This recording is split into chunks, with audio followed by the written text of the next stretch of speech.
네, 안녕하세요. 네, 경기도의회 젊음과 열정을 담당하고 있습니다.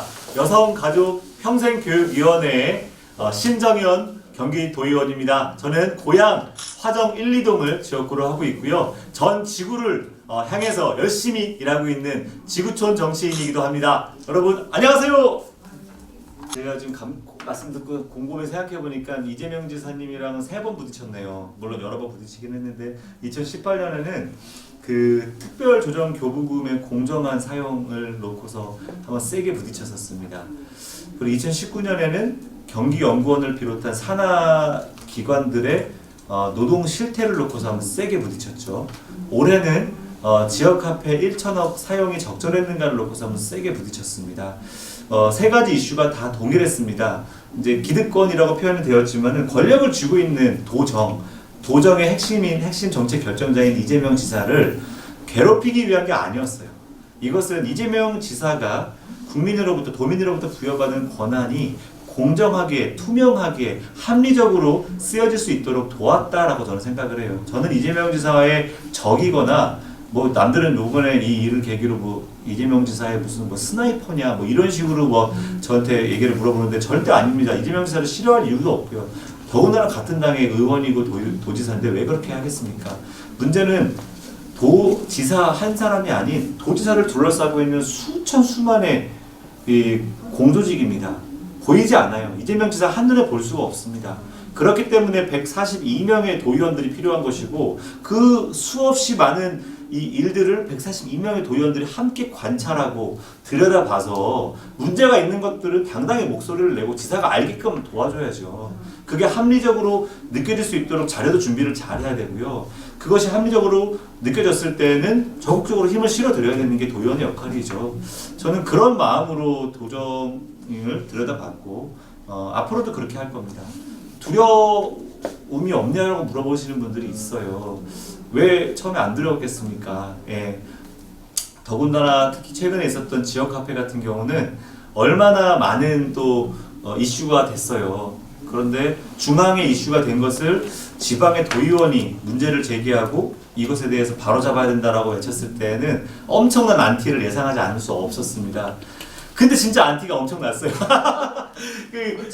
문자 폭탄 새벽 3, 4시 전화 와가지고 네가 감히 대권 후보 1위로 달리는 이재명 지사에게 어디 감히 새파란 젊은 놈이 막 전화 와가지고 그래서 너무 좀 힘들었고 그랬지만 정치인으로서는 감당해야 될 일이라고 생각하고요. 여전히 저는 지역 카페 건도 다르지 않았습니다. 이재명 지사님께서는 어쨌든 지역 카페가 필요하다고 판단하실지 모르지만 애초에 500억 예산을 전액 삭감했던 그리고 그 예산의 대상이 되었던 소상공인 그리고 영세 자영업자, 일용직 노동자들을 위한 예산들을 삭감해야만 했을까? 그게 그만큼 급했을까? 당장 오늘 돈 벌 수가 없어서 고통받고 있는 이 노동자분들과 이 영세 자영업자들의 어려움들 국가가 지원해 주니까 중복 수요입니다. 이거 말이 안 돼요. 이거 제대로 알아보지도 않은 거였어요. 제가 알아보니까 국가가 지원해 주는 거는 정말 말도 안 되게 작은 숫자, 말도 안 되게 타이트한 조건의 대상이었습니다. 그 위에 차상위 계층들은 또 사각지대에 놓여가지고 고통받고 있었거든요. 그 500원 그렇게 쓰자고 만드는 예산이었잖아요. 그럼 그 목적대로 썼어야죠. 이거 다 삭감해버리고 1천억 지역화폐가 모든 문제의 해결 키입니까? 아니잖아요. 지사님께 그걸 알려드리고 싶었던 거고요. 실제 데이터를 뚜껑을 열어보니까 이 지역화폐가 그런 영세 자영업자, 골목 상권까지 가지 않잖아요. 그거 제가 표로 보여드렸잖아요. 그리고 33개 업종 중에 단 31개의 업종에만 40%가 넘는 50% 가까운 예산들이 다 쓰이고 있었잖아요. 그게 말이 되냐고요. 그럼 나머지 31개의 업종들은 이 지역화폐로부터 어떠한 혜택도 받지 못하고 있는데 이 현실을 아시고서 그 500억 삭감하고 이 예산을 끌어와서 1000억을 쓴다? 이거는 현장에 가서 그분들과 한 10분만 인터뷰를 해봐도 억장이 무너질 일입니다. 한 달 동안 지역화폐로 매출 단 1원도 오르지 않은 사람도 수두룩했어요. 그러면 지역화폐의 결함을 인정하고 이것을 제대로 보완하겠다라고 하는 것이 맞죠.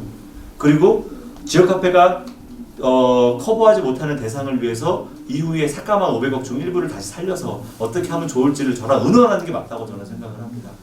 그게 바로 도정을 이끌어가는 이재명 지사와 또 의회 의원으로서의 역할에 충실한 거라고 생각을 하고요. 그날은 뭐 영상 안에서 서로가 좀 감정이 실렸던 이야기들이 오고 갔지만 언제든 저는 이재명 지사님과 이 부분에 대해서 함께 힘을 합치고 현장에 더 주요한 정책이 무엇인지를 머리를 맞댈 용의가 있어요. 언제라도 필요하다면 또다시 한번 단둘이 만나서라도 전 토론도 하겠습니다.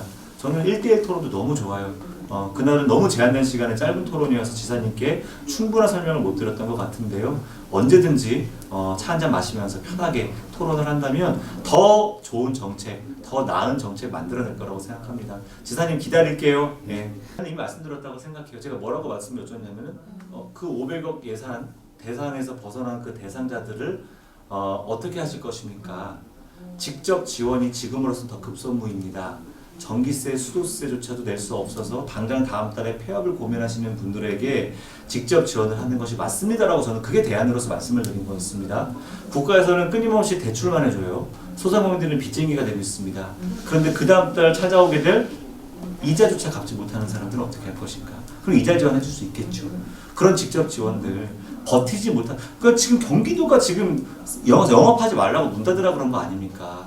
그러면 그 업체에 대해서는 적어도 그 정도의 직접 지원을 해줘야 되는 거 아닙니까?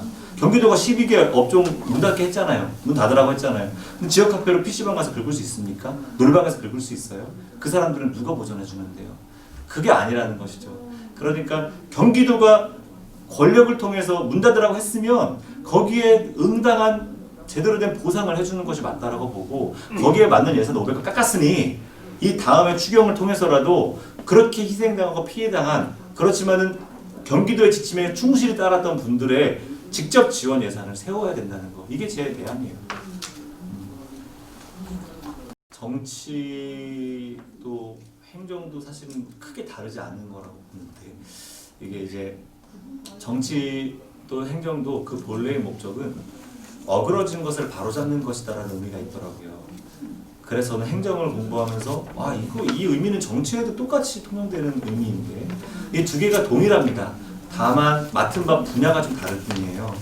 이제 만들어진 플랜들을 1년 동안 잘 추진하는 그런 집행을 하는 행정이 있지만 그 반보 앞서서 미래를 그려주고 이렇게 가는 것이 맞습니다라고 지시등을 켜주는 게 저 정치라고 생각하거든요. 그것이 너무 빨라서도 안 되고 너무 일러서도 안 되고 너무 늦어서도 안 되고 그렇기 때문에 적시에 지시등을 켜주고 이렇게 가는 것이 맞다라는 것에 대해서 끊임없이 소통해주고 그래서 행정이 거기에 충실하게 나아갈 수 있도록 필요할 때는 도움도 주지만 잘 못할 때에는 꾸짖기도 하고요. 그리고 잘 모르는 부분들이 있다면은 집단 지성을 통해서 행정에게 알려줄 수 있는 역할을 하는 것 그것이 정치와 행정이 양립할 수 있는 방법이라고 생각합니다. 다만 중요한 것은 정치도 행정도 이거 표현 다시 할게요. 정치인도 행정가도 서로가 파트너라는 생각을 항상 놓쳐서는 안 되는 것 같아요. 그러니까 정치인은 선출직이라서 그리고 뭐 행정가들은 비선출직이라서 이게 윽박 지르면 들어야 되고 이런 관계가 또 아닌 것입니다. 충분히 합리적인 목소리를 내줘야 되고 그 합리적인 목소리가 응당 맞다고 생각된다면은 얼마든지 이것을 책임지고 해보겠다라는 용기를 내야 되는 게 또 행정가이기도 합니다. 그래서 그러한 좀 파트너로서의 관계를 잘 만들어내는 것이 지금으로서 되게 중요한 것 같아요. 정치 영역을 의원으로만 국한을 하면 감사, 견제, 심의, 심사 이런 걸로 국한할 수 있지만 그 이재명 지사는 정치인 아닌가요? 이재명 지사도 정치인이죠. 행정가의 옷을 입고 있지만 그 사람도 정치인입니다. 네, 어찌 보면 선출된 사람들은 모두 정치 영역에 있다고 저는 생각을 해요. 행정의 영역은 어쨌든 본인들이 시험을 보고 들어와서 이제 그걸 직업으로 삼는 사람인 것이죠. 근데 이제 국민으로부터 부름받아 선택받아 온 선출직 이 정치인들은 감사도 하고 견제도 하고 하는 역할, 의회의 고유의 권한이겠죠. 하지만 또 도지사로서 또 의원으로서 아까도 말했지만 정치는 정확히 반보. 한 보도 두 보도 세 보도 아니고 딱 반보. 이 정도 가야 돼. 그 행정이 못 따라가거든요. 세네 번 앞서가 버리면 딱 반보만큼만 계속해서 지향점을 내어주고 따라갈 수 있게끔 해줘야 됩니다. 그러려면 의회도 지사도 계속해서 토론해야 되고요. 토론하면서 나온 결론에 대해서는 의회는 적극적으로 밀어주고 지사는 확실하게 끌어가줘야 된다는 것이죠. 그래서 저는 이 행정이 나가야 될 발을 딱 반보 앞서서 보여주는 정치의 역할을 잘해야 되고, 그런데 이것에 대해서 네가 옳으니 내가 옳으니 가지고서 진영 싸움을 하기 시작하면요, 행정은 갈 바를 모릅니다. 정체되어 버려요.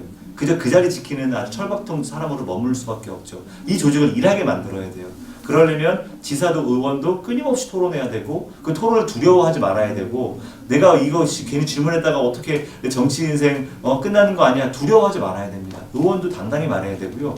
좀 고깝더라도 지사는 잘 들어줘야 돼요. 저는 그게 정치의 본연의 역할이고, 그렇게 해서 맺어진 합의가 있으면 정확하게 행정이 따라갈 수 있도록 지표를 만들어주는 것, 이게 정치의 진짜 역할이라고 봐요. 기성 정치인들에게 바라는 것은, 이제 저도 만 나이로 38, 이제 우리 나이로는 이제 사실 40줄에 가까워졌어요. 근데 지금 제 나이에도 20대를 바라봤을 때 저는 20대를 이해 못합니다. 20대의 생각을 이해 못해요. 하지만 그네들의 세계와 생태계들은 분명히 존재하고, 그 세계가 이 세상이 될 거거든요.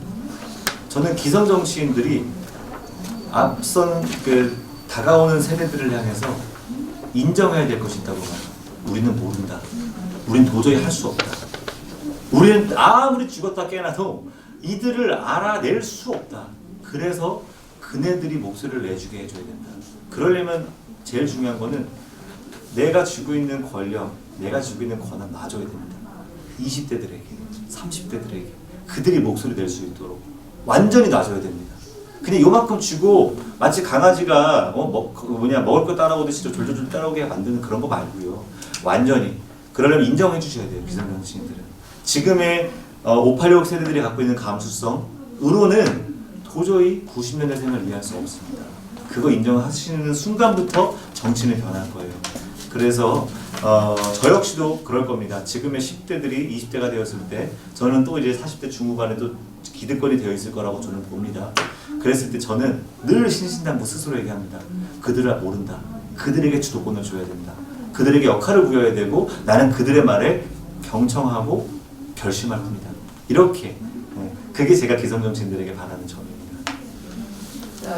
제가 신망을 받는지 모르겠어요. 그거는 확실히 아닌 것 같아요. 왜냐면 신망받는다는 것은 많은 사람들이 기대를 받는다는 건데, 저는 사실 기대도 하시는 분들도 있겠지만 많은 분들이 우려도 하실 겁니다. 저렇게 정치에서는 2년 뒤에 못 볼 거야 라는 얘기 많이 듣거든요. 그럼에도 불구하고 2년 뒤에 내가 다시 이 자리에 없을지라도 제가 해야 될 일은 지금 이 순간 소외되고 배제되어 버렸던 울타리 아닌 울타리 밖에서 고통받고 있는 더 다수를 차지하지만 단 한 번도 자신의 목소리를 주류의 목소리로 담아보지 못했던 그런 사람들의 목소리를 내주는 게 저의 역할이라고 봅니다. 정치가 바로 그런 역할을 해야 되고, 선택받은 정치인은 그 일을 통해서 저는 박수받아야 된다고 생각해요. 설령 박수받지 못하더라도 그 일을 했다면 스스로에게 박수 쳐줄 수 있다고 생각합니다. 저는 그래서 2년 뒤에 이렇게 선배 의원님들이 저한테 조언처럼 그렇게 내일 없이 달려가는 사람은 2년 뒤에 얼굴을 못 봐 라고 말했던 선배들의 말에 저는 흔들리지 않을 겁니다. 꾸준히 남은 하루가 남아있을지라도 그 남은 임기 하루 동안 내가 혹시라도 내지 못했던 목소리가 있는가, 내가 혹시 돌아보지 못했던 사람들이 있는가, 혹시 밟아보지 못했던 현장에 있는가를 고민하고 그 현장에서 저의 임기를 마무리할 생각입니다. 그게 아마도 제 임기 4년을 스스로에게 박수 쳐줄 수 있는 그런 좋은 일이라고 생각을 해서 그렇게 말씀드립니다. 네, 저는 어쨌든 처음에 시작도 시민의 자리에서 시작했습니다. 돌아가야 될 자리도 결국 시민의 품입니다. 다시 시민의 품으로 돌아갔을 때 시민들이 고맙게도 어깨를 내어주실 수 있게끔, 잘했다라고 어깨 위에 손을 올려줄 수 있게끔 돌아가야 될 자리를 늘 기억하면서 항상 다음 세대를 위한 정치를 해 나가겠습니다. 많이 지켜봐 주십시오. 감사합니다.